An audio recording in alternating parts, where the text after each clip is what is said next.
Character consistency. It's AI filmmaking's greatest white whale. There are many tools and tricks designed to help maintain realism and character cohesion during the video genning phase. But the best solution stems from much earlier on in the process. The keys to success all begin at the character creation phase, and that's why today's topic not only covers how you can build and design your own stylized or photorealistic characters, but also how you can take even just a single high-quality shot of your character and generate all the different poses and angles necessary to begin creating high-quality input keyframes for your videos.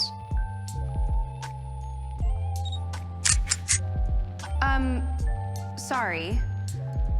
Who exactly are you? The fuck? I'm Desra. Who the hell are you, new girl? Okay, first things first, stable diffusion models. Image generation models are always going to be a hot topic, but really only two stand out to me: ZImage and Krea2.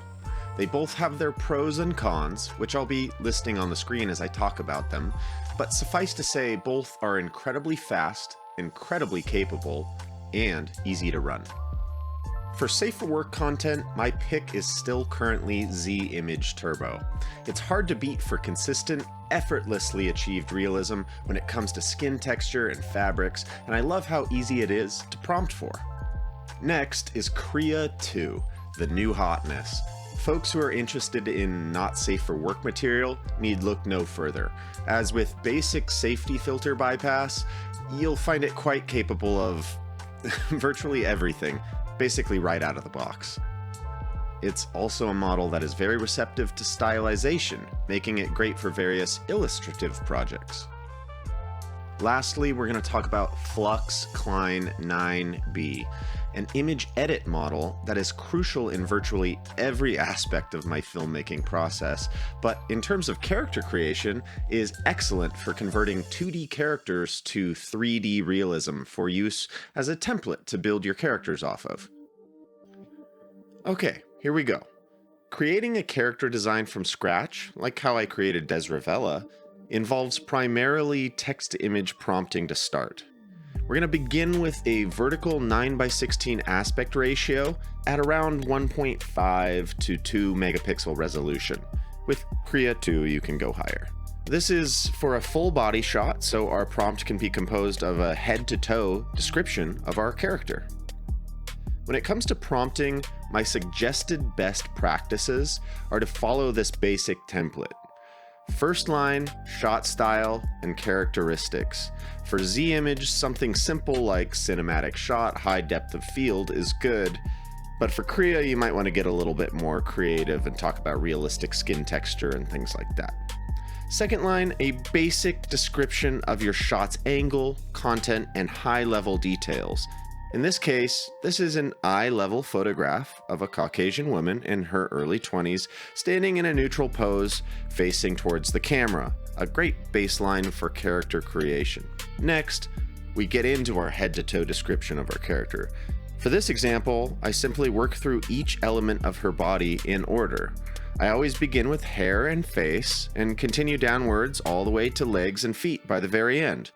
This makes it easier to modify and to understand at a glance. Once we have a basic description of the character, we can start generating and see what our various seeds are starting to look like.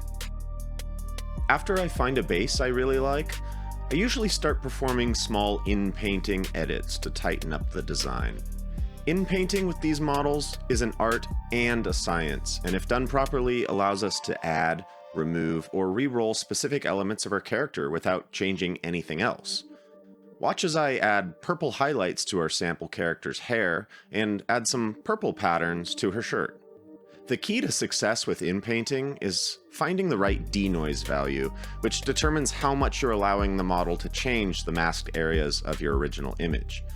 The denoise is controllable via slider, and the values range between 0.2 for the most minor, subtle edits, and 0.8 for when you just want the model to reinvent a specific part of the image. You'll want to play around with what works for which purpose yourself. The last key to success with in-painting is update your prompt to reflect your changes. It'll help the model understand what you're actually going for with your edits. Now, with large changes like what I was just doing with her purple dress, oftentimes I'll just pop on over to the image edit model, Flux Klein 9B.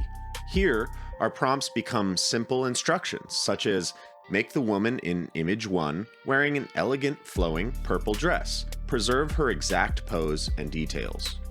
Or I'll just enable image 2, load a picture of our own reference outfit, and instruct Klein to make her wear that instead.